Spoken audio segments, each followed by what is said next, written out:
Hello, so I wanted to do like a little video about my 86 here. I've been getting some questions on it and I figured I should just do a little video while I'm doing some maintenance on it.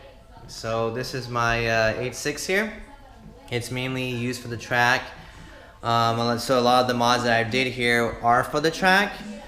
Little background is I've been tracking an M3 for 4 years and I learned from it stock. I just did little mods here and there afterwards. And I sold it so I can get a cheaper track car, hence the 86 here. This is the heart of the car. It's 16 valve, 4 AGE, big port motor with a 7 rib block. This is an early 7 rib, it doesn't have the oil squirters in it.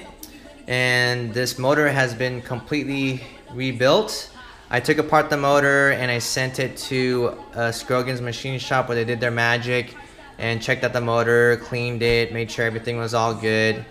And they sent back the motor to me and I reassembled everything. So it has like new bearings, new rings, everything's been sealed with the OEM Toyota gaskets. And I kind of built the motor just for reliability, nothing crazy or high power here. Because at the track, last thing you want is engine failure or engine issues to cut your sessions. I went with a coil and plug conversion here. R&R Autosports Malaysia did the conversion for me. The engine mount, the engine harness here was done by them. And you can see it's like very good quality work here. A lot of the harnesses though is tucked in underneath the motor here to kind of give it a clean look. I have the 1NZ coil plugs here with the SQ Engineering spark plug holder. And for the trigger wheel setup, I don't have like a typical trigger wheel that's on the crankshaft. It's actually this guy right here. It's a 4A GZE Dizzy, and that serves as my crank wheel. And I'm not so sure if other Dizzies can do that. I know this one doesn't have a rotor, so that's also another reason why R&R Autosports also recommended on using this one for the coil and plug setup. And for my use, it's been pretty good. The red line's at 7,800 RPM and I have no issues accelerating or decelerating. It's been pretty healthy. And this is my Cusco oil catch can. I did have a smaller one, but I upgraded to this one, so hopefully this will alleviate some of my problems that I was having. I am planning though in the future, probably next week or this month, is to add some barb fittings here. So I'll drill a hole, weld the barb fittings so I can make some tubes and connect it to this oil catch can to help improve the venting of the motor here. And this is the Itb setup I have. It's on a T3 adapter manifold here to silver top ITBs to trumpets. And the reason why I did ITBs versus turbo setup or more modern motor, well, for one, this is, all I had was a 4AGE, so might as well stick with what you got. And the other thing I didn't want to do turbo is because I don't like dealing with heat issues. At the track I had, when I had my M3, it had ITBs, and when I was tracking that, I was just hooked on that response and the sound that the motor makes when you have ITBs. And it was really reliable. Now, I would see people at the track have issues with heating with turbos, especially in the summer. And I'm out there like at Coda or MSRH, just still pushing the car with no issues in the Texas heat. So that's why I did ITBs, and they look pretty badass too. And yeah, I don't run filters on them, so I just do frequent oil changes and no issues. And let's see here. Well, I think, here, and this is the cooling system. This is the eBay oil cooler. It's aluminum, it's bigger than stock, and it works just fine. I also have silicone hoses where I also bypass the heater core. So the heater core is out, and I made like a little tubing to where the back of the hot water from the block routes back to the thermostat here. No issues with that setup, and it's a lot cleaner looking when you don't see this stuff, but unfortunately you can't see it though. And this is my electric fan setup. It goes off at 80 degrees Celsius, and at the track I only hit 75 degrees Celsius, so the radiator is definitely doing its job. When the fans do hit, it definitely does cool the car. I know the stock 86 has a clutch fan type setup, which is just as good or even better in my opinion for cooling. But since, you know, obviously the 4AGE doesn't make a whole lot of power in the first place, I decided to remove the fan to kind of free up a little bit of power and make it a little bit easier for the motor to rev. So it's been fine with that setup here. Another cooling thing I have done is the eBay oil cooler here. It's a universal setup, so basically you kind of have to make your own mounts and cut and fit to your own car. And it is cheap, but the problem is sometimes with eBay is they fail. And a good example is this sandwich plate. I was driving from work and my sandwich plate decided just to pop off. And the funny thing is, the only time I drove my track car to work and this thing failed, which I guess in hindsight, I guess it's better than at the track. So I got an oil pressure warning light and I immediately turned off the car and I popped the hood, which was smoking, and I find that this guy was completely off. So to kind of do a temporary fix, I just added, you know, put the oil cooler into the the oil filter in the block, and I did drive the car a little bit just to make sure everything was okay. Thankfully it was. And I contacted MRP from New Zealand and I bought their sandwich plate from them, so hopefully that should be a better one to where it won't pop off the block and give me issues. And I do believe in MRP because they race 86 motors and they're legit. So sometimes it is good to pay a little extra for quality. That's just sometimes the risk you take when you use eBay products. Another mod I have done is this aftermarket header with some header wraps. I did the header wraps because with other cars I've driven in the past, I didn't have header wraps. I would feel the heat off the wheel well and firewall, and I didn't like that feeling.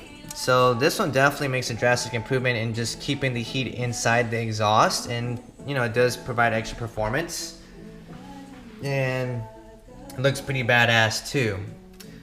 My braking here, it's an upgraded Nissan Brake Master cylinder. I don't know exactly what kind it is, but it does say Nissan on it, so it's definitely not OEM, and it does a job stopping. Going down below here, we have, let me get my light here. Let's see, we had our eBay Baffle Oil Pan, which is another miss. You can tell here that I was seeping oil along the welds here, so I put JB Weld on it, and so far it's been good. It's been nice and dry. The baffle pan does work though. At the track, my oil pressures have been, for the most part, pretty constant. It hasn't been dropping drastically to where I'm causing engine damage or anything like that, so it does work. And it's a little bit bigger oil capacity. It's 5 quarts versus 4 quarts stock, so that's a plus there. And that's pretty much it for the motor mods and what's going on with the motor here. So let's just move on to the footwork. So my suspension, it's pretty much mostly all stock. I got stock control arms, stock anti-roll bars. It's just polyurethane bushings and annex coilovers. It's on Swift springs with 8 kilograms up front and 6 kilograms rear. On the rear setup, I'm just OEM setup. So I wanted to do coilover setup on the rears, but I heard that coilovers set up on the rear, they tend to cause like stress fractures or stress cracks on the car, and I didn't want that issue, so OEM is what the choice I went with, and it's been pretty good. The braking wise, I have is stock brake calipers on stainless steel lines with Porterfield race pads, and that's been pretty good for me for stopping. I never had any issues at the track with overheating or brake fade, none of that. The pedals has been pretty consistent for me. And the front rotors are StopTech slotted rotors that are vented, and the rears are just solid non-vented rotors in the rears. And again, it's also on the Porterfield race pads with stock calipers there. The wheels are Volk TE37s. It's 14x7 ET0 offset, so it's a good size for the stock body. It's rolling on Nitto NT01 tires. It's 205/50/14, and these tires are pretty badass for the track. I've actually had this tire and wheel setup on my M3 before, and they grip all the way till you cord them, which I love about these tires. I would not recommend them though on the street because they wear out pretty fast and you're never going to reach the full potential of these tires on the street. But I mean, if you got the money to spend, then by all means go for it if you want to. My lug nuts are ARP extended lug studs here. I just did that for just extra strength. And the wheel bearings have been replaced with OEM ones just for longevity, also front and rear. And no issues with them. They're pretty good there. So that's with the footwork. We'll go to the back here and talk about the differential here. So on my first track day with the AE86, I experienced diff whine, and it was a perfect time to get the diff rebuild. So Dougie's Garage rebuilt my diff, and while the diff was out, I decided to re-gear to a 4.7 gear ratio, and it made a massive improvement in the way the car feels. It felt like a short gear ratio transmission was in the car. It's well matched for the track, and it felt more peppier. I definitely say though on the downside with the higher gear ratio for that's a 4.7 versus the stock 4.3 is when you're traveling at 60 miles an hour, your red line, or sorry, not red line, but your RPM is 3,800 RPM, so it's pretty high up there, almost 4K RPM cruising at 60. So you lose a lot of top end speed, but this car wasn't exactly made for the drag strip. And it's just still solid rear axle on stock suspension, except for the coilovers and the polyurethane bushings in the back here. The exhaust is a Buddy Club Spec 2 Racing, and it did have a silencer, but I removed it just because I wanted it to be super duper loud, and it definitely is loud. Hopefully my neighbors don't mind when I do take the car out. So that's the bottom part of the car here. We'll go into the interior now. So I'll put this guy here because I don't have a dash light, because as you can see, my whole car is entirely stripped. And when I first got this car had a full interior, and I completely removed anything that was not necessary. Maybe I probably pulled out 200 pounds of stuff, probably. I even depinned the wiring of the car here just to lose as much weight as I can. And looking back, finding out it's a GTS harness, I probably shouldn't have done that because it's worth a lot of money and I could have just made my own harness. But you know, you live, you learn. The only thing that's still original, that was still intact, is basically the center console, my handbrake, and this shift knob. Right here, I have a Trd Short Shifter here. It's pretty good. I like the way it feels. I never misshifted. Never had a hard time finding gears with that short shifter. And this one right here, the center console, was made by Jonas in Houston. He has his own little company, and I think it's Orca Motif, I think. I'm not so sure exactly, but I do know Jonas made the center console, and it works just fine for my purpose. As you can see, I made a custom 4-pin relay here. It's all hooked up. I have lights, fuel pump, and fan there. And I also have right here is my battery and my 12-volt leads there. So if I need to hook up anything extra, I definitely can. And it's all fused, so it won't catch on fire. So I made sure of that, but everything's kind of like easy access in front of me, so just in case I have any electrical issues, I can easily diagnose what's going on. So this one says NOS, but this is only for my headlights, though I just did NOS just to be cool. This one right here is my fuel cutoff too, so if my car ever catches on fire or something bad happens, I can just pop this and the car will shut fuel to the engine. And it's all controlled by the Link Monsoon ECU. It's the Link Monsoon G4, I believe. And it really does the job for my purpose here. R&R Autosport also set me up with this ECU. And I can hook up my sensors to it and calibrate everything through this ECU. Pretty seamless and easy to deal with. And Brad was the tuner that tuned my car to make it run really good. I had a base tune on it, but definitely when Brad tuned the car, it just made it a lot better. I even spit flames on it now, so that's pretty dope. And let's see here. Oh, I also have this fire extinguisher, which is a must here. I had my car catch on fire before, and the fire extinguisher helped save me from totaling out the car. I also have this battery box I made. It's from Amazon. I did have to do a lot of cutting and test fitting to make it fit. The battery I have inside is just a Honda Civic battery, so it's a lot smaller than like the Toyota battery, and it does fine. So no issues with the battery and all that stuff. And the electrical stuff has been pretty simple. I'll just go on the other side here to talk more about on the driver's side. So I'm on Bride Lomax seat here, and I had this on my M32, and you know I didn't want to pay extra for another seat, so I just kind of carried it over to this one.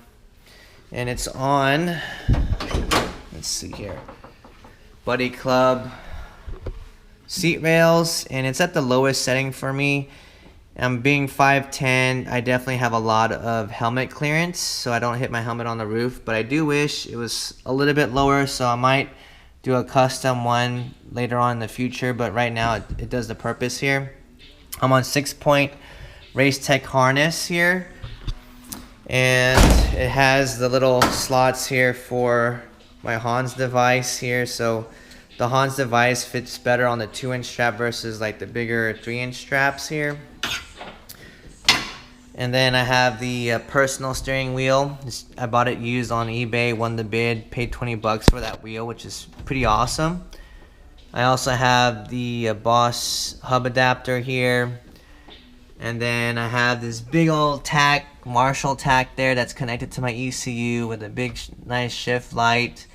And then the AAM fuel ratio set up here.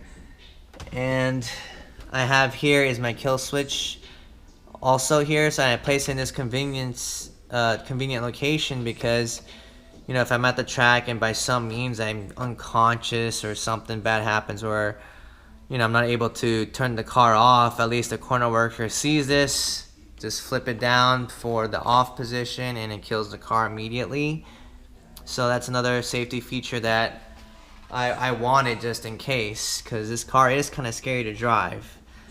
And I'll turn this car on. Well, not completely on, but you know, you get the point. My favorite mod here, the whole car, is actually this aim dash. If you ever want to learn how to be fast or get faster, telemetry is key, and this aim dash has not just records, you know, your engine vitals, but also records your telemetry, what you're doing at the track. It's fully customizable. Shift lights can change different colors or any colors that you want. As you can see here, you know, it says like low PSI dummy pit in, and it's just completely custom text and stuff. nice and bright for me to notice, and it is low PSI because the car is not necessarily running.